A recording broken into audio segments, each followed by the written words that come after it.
So hello बच्चों, कैसे हैं आप सब। आई होप आप सब बढ़िया होंगे। तो बच्चों आज है हमारा part number 3 of chapter number 1 not for profit organisation. बच्चों हम ऑलरेडी डिस्कस करके चल चुके हैं कि हमारी books of accounts, that means हमारी फाइनेंशियल स्टेटमेंट्स कौन कौन सी बन के चलती हैं। फर्स्ट हमने पढ़ा था receipt and payment account, cash का आना जाना। सेकेंड हमने पढ़ा था इनकम एंड एक्सपेंडिचर अकाउंट, कितना पैसा मेरे हाथों में बच रहा है, हमने वो पढ़ा था। और बच्चों आज तीसरा हम पढ़ के चलेंगे कि लास्ट में सर जो बैलेंसेस बचे हैं सर उसको शीट में कैसे लिख के चलना है, मतलब कि बैलेंस शीट। तो बच्चों मैं आपसे ये रिक्वेस्ट करूंगा, स्टार्टिंग से आपने शायद पढ़ा हुआ है, जिन्होंने अभी तक नहीं पढ़ा तो मैं उनको यही कहूंगा कि स्टार्टिंग वाला पहले पढ़ के आओ। उसका एक लिंक मैं एक डिस्क्रिप्शन में दे दूंगा और एक आपको आई बटन पे बना आ रहा होगा। और जो बच्चे हमारे साथ नए जुड़े हैं प्लीज सब्सक्राइब दिस चैनल, ताकि आपको ये रेगुलर वीडियोस आते रहें और शुरुआत से आप हमारे साथ बने रहें। एंड बच्चों जैसे कि आप सब जानते हैं हमने ऑलरेडी व्हाट्सएप ग्रुप अपना लॉन्च कर दिया है, सो ज्वाइन इट। वहां 24/7 इंटरेक्शंस और डाउट सेशंस अच्छे से चल रहे हैं, ठीक है। तो बच्चों अब हम स्टार्ट करके चल रहे हैं नॉट फॉर प्रॉफिट ऑर्गेनाइजेशन का बैलेंस शीट। बच्चों इसमें कोई घबराने वाली बात नहीं है। क्या सर इसकी बैलेंस शीट कुछ अलग है? नहीं बच्चों, जो हमने +1 में पढ़ा था ना रूल बैलेंस शीट के, वैसे ही रूल्स इसके होके चलते हैं। थोड़ा थोड़ा आपको मैं समरी दे देता हूं ताकि आपका फिर से वो चीजें याद आनी शुरू हो जाए। तो बच्चों फर्स्ट ऑफ ऑल ये बता के चलो कि बैलेंस शीट में जो ओपनिंग बैलेंसेस होते थे, सर ये ओपनिंग बैलेंसेस मतलब बच्चों जो पिछले साल का जो बैलेंस खत्म हो गया, क्लोज हो गया, वो इस साल हम लेके आ रहे हैं, उसको ओपनिंग बैलेंस बोलते हैं। हाँ सर उसको ओपनिंग बैलेंस बोलते हैं। तो नॉट फॉर प्रॉफिट ऑर्गेनाइजेशन का जो हमने एसेट वगैरह परचेज करे होंगे पिछले साल, बच्चों इस साल वो आपने लेके तो आने हैं ना, तो उसको हम बोलते हैं ओपनिंग बैलेंस। वो तो बैलेंस शीट पे आएंगे ही आएंगे। बाकी बच्चों जो एडजस्टमेंट सर कैसी? बच्चों कुछ इस साल आपने मान लीजिए कोई परचेज कर लिया, बिल्डिंग को एक परचेज कर लिया, मशीनरी, तो इसमें हम ऐड कर देते हैं। और लास्ट में बच्चों हमारे पास आ जाता है क्लोजिंग बैलेंस। इसमें बच्चों कोई नई चीज नहीं सिखाई मैंने अभी तक, नहीं सर, और ना अभी कोई नई चीज सिखाऊंगा क्योंकि सारा कुछ सेम है, सब कुछ ईजी है, ठीक है। मान लो बच्चों कोई एसेट आप सोल्ड करते हो, मैं नॉट फॉर प्रॉफिट ऑर्गेनाइजेशन की बात कर रहा हूं। सर एसेट सोल्ड कर दिए, दैट मींस हमारे पास पैसा आ गया। सर एक तो आएगा रिसिप्ट एंड पेमेंट अकाउंट में। बच्चों मैं R&P लिख रहा हूं, इसको रिसिप्ट एंड पेमेंट पढ़ के चलो। एक तो sir receipt and payment account में पैसा आ गया, मतलब रिसिप्ट वाली साइड आ गया। और दूसरा सर बैलेंस शीट में उतने से हम एसेट को कम कर देंगे क्योंकि चला गया एसेट। बैलेंस शीट में यही होता था, जो एसेट होते थे और लायबिलिटी होती थी, एसेट बढ़ा है तो प्लस कर दो, लायबिलिटी हुई है तो कम कर दो, ठीक है। ये चीज आ गया। बच्चों तीसरी मेरे को एक बात बताओ, अगर आपने डेप्रिसिएशन कैलकुलेट करना है, सर अगर डेप्रिसिएशन कैलकुलेट करना है वो हमारा एक तरह से सर नॉन कैश खर्चा है। बच्चों डेप्रिसिएशन पे ऑलरेडी मैंने वीडियो स्टार्टिंग अपने डेज में जब नया नया चैनल शुरू किया था तब बनाई थी। अगर डेप्रिसिएशन के कॉन्सेप्ट को आपको अच्छे से प्रैक्टिकल एग्जाम्पल के साथ समझना ना, मैं आपको एक लिंक देता हूं, पढ़ लो, 10-15 मिनट्स दे दो, बहुत ही ब्यूटीफुली एक्सप्लेन किया मैंने उसमें डेप्रिसिएशन, जैसे आप कभी नहीं भूलोगे। और ऐसी ऐसी बातें भी बताई हैं जो आपको शायद पता भी ना हो डेप्रिसिएशन की, ठीक है। तो डेप्रिसिएशन नॉन कैश एक्सपेंस होता है, that means receipt and payment account में तो सर नहीं आएगा। ये हमारा आएगा इनकम एंड एक्सपेंडिचर अकाउंट, क्योंकि बच्चों एक्सपेंस तो है ना, नॉन कैश एक्सपेंस तो है, तो वहां आएगा। और दूसरा सर बैलेंस शीट में जितने का हमारा एसेट है ना, उसमें से हम डेप्रिसिएशन माइनस कर देते थे, ठीक है। इसको खर्चा आपको पता ना, इनकम एंड एक्सपेंडिचर एक तरह से क्या होकर चलता है, प्रॉफिट एंड लॉस अकाउंट। तो प्रॉफिट एंड लॉस अकाउंट में तो डेप्रिसिएशन आता ही आता है। अब चौथी चीज, सर कोई प्रीपेड एक्सपेंस है। प्रीपेड एक्सपेंस का मतलब क्या होकर चलता है, मान लीजिए हमने कुछ हिस्सा, मान लो जैसे ये 1 अप्रैल है, 1 अप्रैल 2020 और 31 मार्च 2021 को हमारा साल खत्म होगा, हम इस साल की बुक्स मना रहे हैं। बट आपने ना कोई एक्सपेंस पे कर दिया, वो एक्सपेंस आपने पे कर दिया 31 अगस्त 2021 तक का।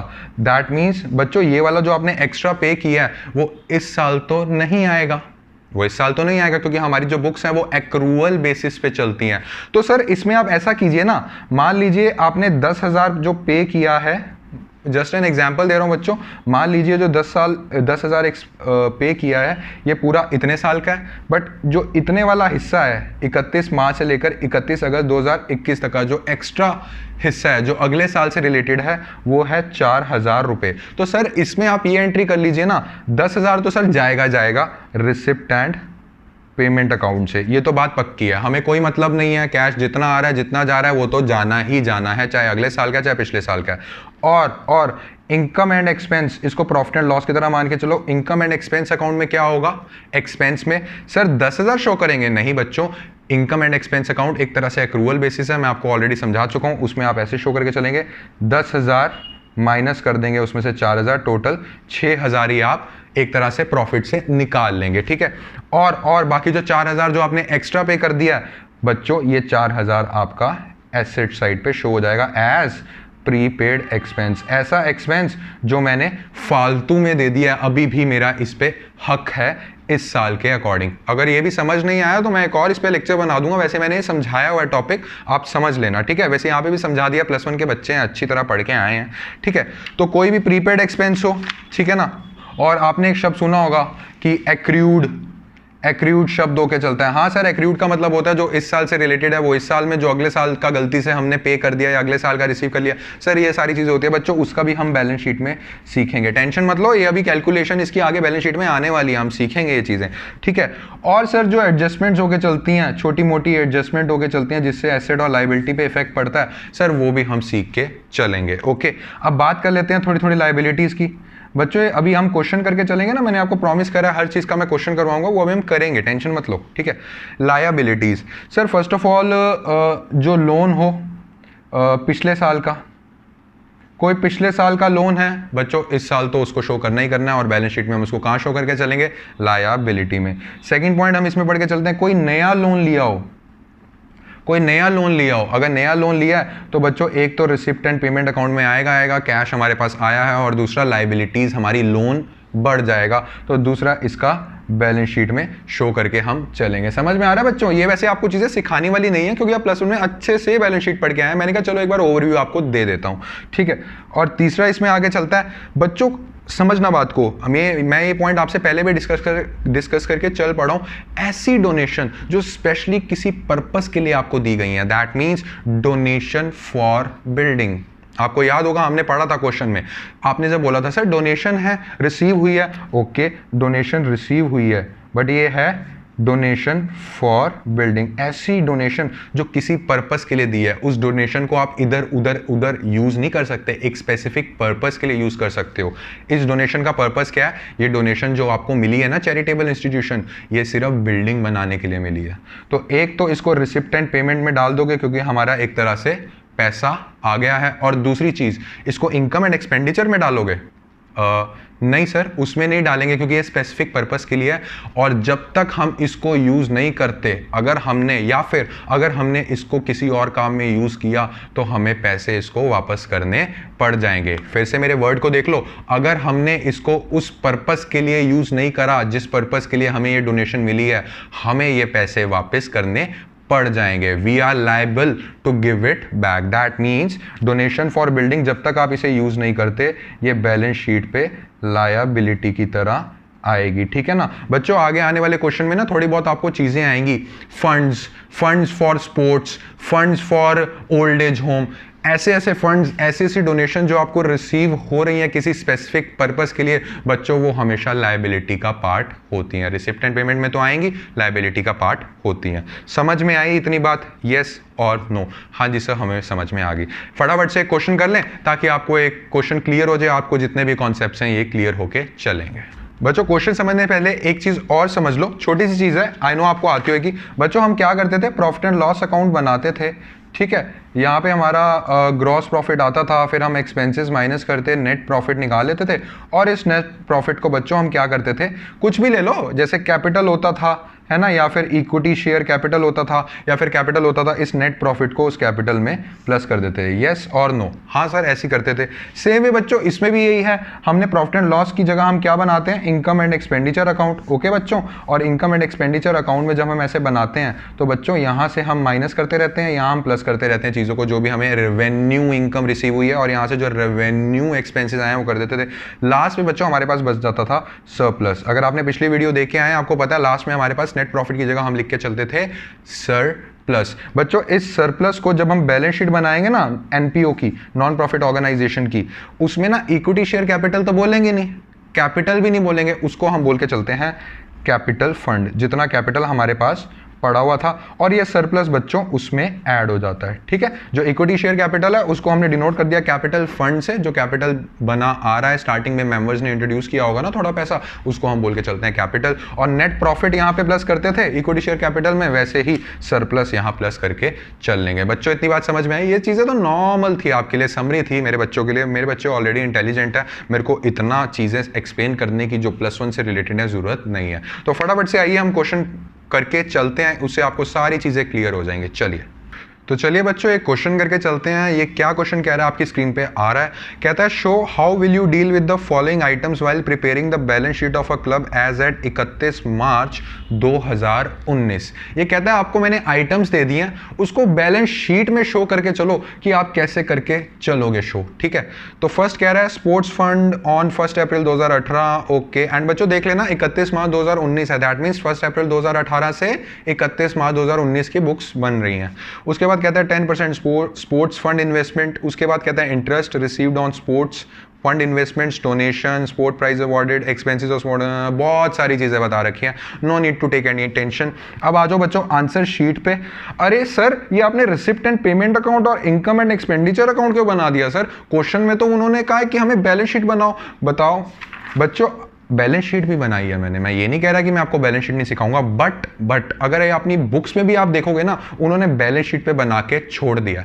वो भी मैं सिखाऊंगा कि सिंपल बैलेंस शीट से कैसे करवा के चलना है। अगर स्ट्रेट अवे हर एंट्री में आपको बैलेंस शीट में करवा के चलूंगा ना, आपको पहली बात जो मुझे लगता है क्लियर नहीं होगा, और दूसरी चीज वो कहां से एंट्री आगे से आई है, ये चीज क्लियर करने के लिए बच्चों ये 2 अकाउंट बनाने बहुत जरूरी थे, क्योंकि मैंने आपको हमेशा से बताया कि प्रॉपर फॉर्मेट यही होता है। वो तो चलो क्वेश्चन है, इसलिए क्वेश्चन के लिए हम बैलेंस शीट बना देंगे अकेले से। ठीक है, अभी जो समझा रहा हूं सिर्फ वो समझ के चलो, लास्ट में वो भी क्लियर कर दूंगा जैसे आपकी बुक में दिया होगा। ठीक है, तो कह के चलता है स्पोर्ट्स फंड ऑन 1 अप्रैल 2018 5 लाख रुपया। बच्चों रीड करने की कोशिश करो ये क्या आपसे कह रहा है। कह रहा है 1 अप्रैल 2018 को हमारे पास स्पोर्ट्स का फंड पड़ा हुआ है 5 लाख रुपए। 1 अप्रैल 2018 मतलब कि पिछले साल का जो क्लोजिंग बैलेंस है स्पोर्ट्स फंड का, वो इस साल का ओपनिंग बैलेंस है 1 अप्रैल 2018। स्पोर्ट्स फंड, आपको फंड मिले हुए हैं, आपको एक तरह से डोनेशन मिली हुई है, जो समझना समझ लो, फंड मिले हुए हैं किस चीज के लिए? स्पोर्ट्स करवाने के लिए। तो बच्चों फटाफट से मुझे बता के चलो कि रिसिप्ट एंड पेमेंट अकाउंट में तो पिछले साल होगी एंट्री, तो इस अकाउंट में मत करो, पिछले साल भी हुई होगी कि मुझे फंड रिसीव हुए हैं स्पोर्ट्स के लिए। बच्चों मुझे फटाफट से बता के चलो स्पोर्ट्स फंड एक तरह से क्या है? जब तक आप उस फंड को स्पोर्ट्स में यूज नहीं करोगे तब तक वो आपकी लायबिलिटी रहेगी। तो बच्चों लायबिलिटी साइड लिख दो स्पोर्ट्स फंड। कितने से लिखोगे बच्चों? हम लिख देंगे 5 लाख रुपीस। इतना समझ में आया? हाँ जी सर समझ में आ गया। 10% sports fund investments on 1 April 2018। Okay, कहता है कि हमारे पास, इसको ऐसे समझ के चलो, एक तरह से इसको ये समझ के चलो कि हमने इन्वेस्टमेंट कर दिया। अगर और डीपली समझना, कहता है जो स्पोर्ट्स फंड का हमारे पास पैसा आया है ना, उसको हमने एज अ इन्वेस्टमेंट्स यूज कर दिया। ठीक है, इसको ऐसे समझ के चलो कि हमने एक तरह से इन्वेस्टमेंट का पैसा दे दिया है। ठीक है, ऑन 1 अप्रैल 2018, दैट मीन्स पिछले साल का बैलेंस है, इस साल एक तरह से ओपनिंग में। फटाफट से बता के चलेंगे कि जो हम पैसा इन्वेस्ट करके चलते हैं बच्चों, वो कहाँ आता है? सर एक तो पिछले साल के रिसिप्ट एंड पेमेंट अकाउंट में पेमेंट साइड गया होगा कि हमने इन्वेस्टमेंट जो है वो दे दी तो पैसा चला जाता है। एंड सर दूसरा हमारा एसेट अकाउंट में आया होगा। तो बच्चों लिख दो पिछले साल का बैलेंस, इस साल तो लेके आना ही है, लिख दो स्पोर्ट्स फंड इन्वेस्टमेंट्स। ओके, कितने का बच्चों? 5 लाख रुपीस का। इतनी चीज क्लियर हुई? हाँ जी सर हो गई। Interest received on sport fund investment. बच्चों मैंने आपको बताया हुआ सेकंड वाली एंट्री में 10% दे रखा है, दैट मीन्स इंटरेस्ट की बात है, कहीं झोल है, कहीं तो इसका पॉइंट दिया होगा बच्चों। नेक्स्ट पॉइंट इसी से रिलेटेड है, कहता है इंटरेस्ट हमें, जो हमने इन्वेस्टमेंट करी हुई थी, इंटरेस्ट हमें रिसीव हुआ है कितने का? ये नोट्स बना लो, नोट्स बनाने के भी मार्क्स हैं, प्लीज़ बना लिया करो। इंटरेस्ट हमें रिसीव हुआ है 37,500 का। ओके, बट बच्चों मुझे एक बात बता के चलो, अगर 10% के हिसाब से 5 लाख की मैंने इन्वेस्टमेंट करी थी, 10% के हिसाब से बच्चों ये कितना बनता है? ज़रा बताएगा मेरे को कोई? 50,000। बच्चों मुझे फटाफट से बता के चलो 50,000 मुझे मिलने चाहिए थे, बट मुझे कितने मिले? मुझे सिर्फ अभी तक इंटरेस्ट मिला 37,500 का। अभी तक मुझे इंटरेस्ट कितनी अमाउंट पे नहीं मिला? सर 12,500 का अभी इंटरेस्ट नहीं मिला।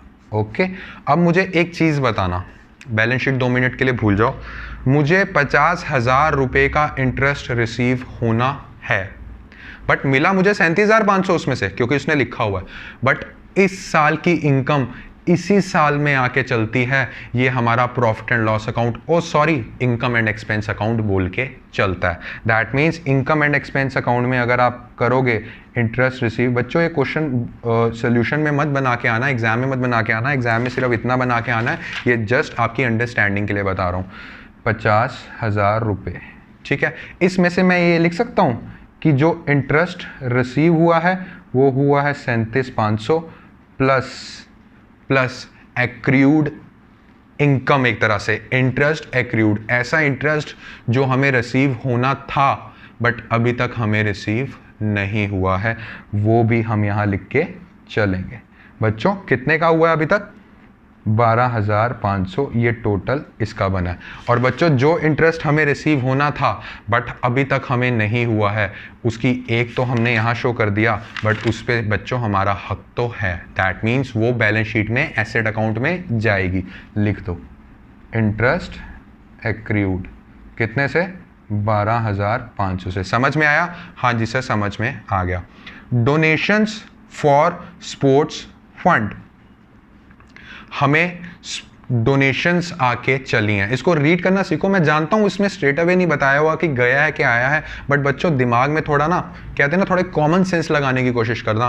कहता है डोनेशन हमें रिसीव हुई है फॉर स्पोर्ट्स फंड।